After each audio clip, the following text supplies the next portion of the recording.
जनहित कोई कार्य नहीं कर रहा है और संविधान के हिसाब से ही देश चलता है और देश के हिसाब से संविधान नहीं चलता। उल्टा कर रहे हैं, बिल्कुल ये बदलाव ला रहे हैं, ऐसे बदलाव ला रहे हैं जिनसे जनहित को नुकसान है, पब्लिक को नुकसान है, कंपनियों को फायदा देना चाहते हैं और आम पब्लिक का नुकसान हो रहा है। ऐसे संशोधन कभी नहीं होने चाहिए जिससे पब्लिक का नुकसान हो। कि इन लोगों ने जो कानून का राज स्थापित करने की ज़रूरत थी भारत में, बजाय इसके इन्होंने धर्म का राज स्थापित करना शुरू कर दिया है। और ना सिर्फ धर्म का राज स्थापित किया है बल्कि एक मजदूर के ऊपर, मेहनत करने वालों के ऊपर ये लगातार हमला कर रहे हैं। दोस्तों, आज हम बुलंदशहर के डिस्ट्रिक्ट बार के अंदर मौजूद हूं और ऑल इंडिया लॉयर्स यूनियन के मंच के नीचे मैं मौजूद हूं और यहाँ इस यूनियन के अध्यक्ष हैं मेरे साथ। कानून में संशोधन के लिए आज यहाँ पर एक मीटिंग हुई है और मीटिंग के बाद हम बात करते हैं अध्यक्ष जी से, किस तरीके की मीटिंग हुई है, क्या क्या सुझाव ये सरकार को देना चाहते हैं और किस तरीके की जनहित याचिका ये लगाने वाले हैं।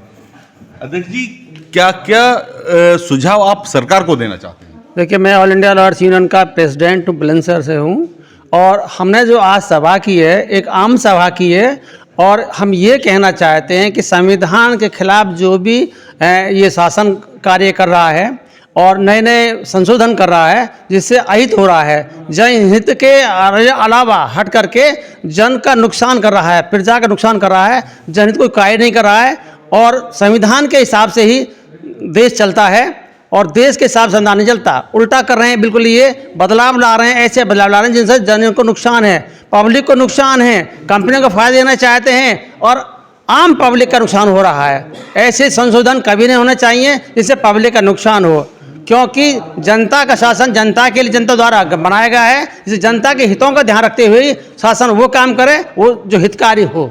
तो इस प्रकार जो संशोधन है वो ना होने चाहिए, संविधान परिवर्तन ना होना चाहिए, जो जनहित कार्य वही करने चाहिए शासन को, जिससे देश चल सके।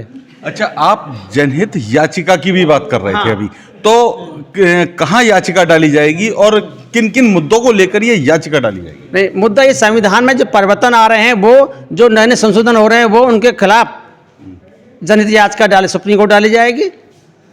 अच्छा, हमारे साथ इस यूनियन के महासचिव भी हैं, हम इनसे भी बात करते हैं। सचिव जी, किन किन कानूनों को लेकर बदलाव की ज़रूरत है आज के वक्त में? देखिए, सही बात यह है कि आज के समय में बेहद गंभीर मामला ये चल रहा है कि इन लोगों ने जो कानून का राज स्थापित करने की ज़रूरत थी भारत में, बजाय इसके इन्होंने धर्म का राज स्थापित करना शुरू कर दिया है। और ना सिर्फ धर्म का राज स्थापित किया है बल्कि एक मजदूर के ऊपर, मेहनत करने वालों के ऊपर ये लगातार हमला कर रहे हैं।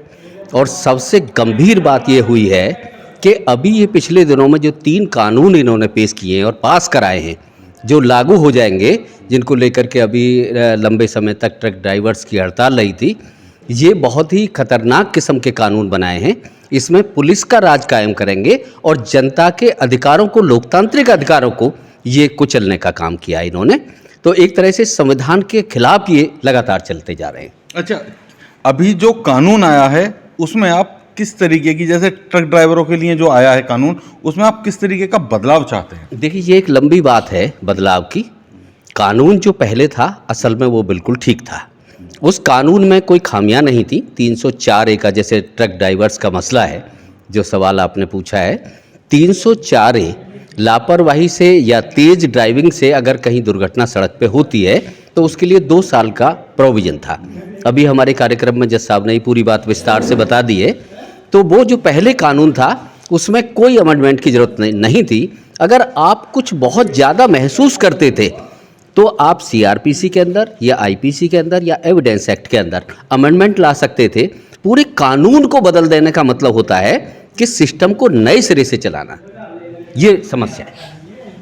तो ये हैं हमारे साथ ऑल इंडिया लॉयर्स यूनियन के अध्यक्ष और महासचिव, जो जनहित याचिका के जरिए जनता को और सरकार को भी कि जो नए कानून लाए हैं उनमें बदलाव की अपेक्षा कर रहे हैं और चाह रहे हैं कि बदलाव आए, जिससे जो कानून सख्त हो रहे हैं उनमें पब्लिक को राहत मिल सके।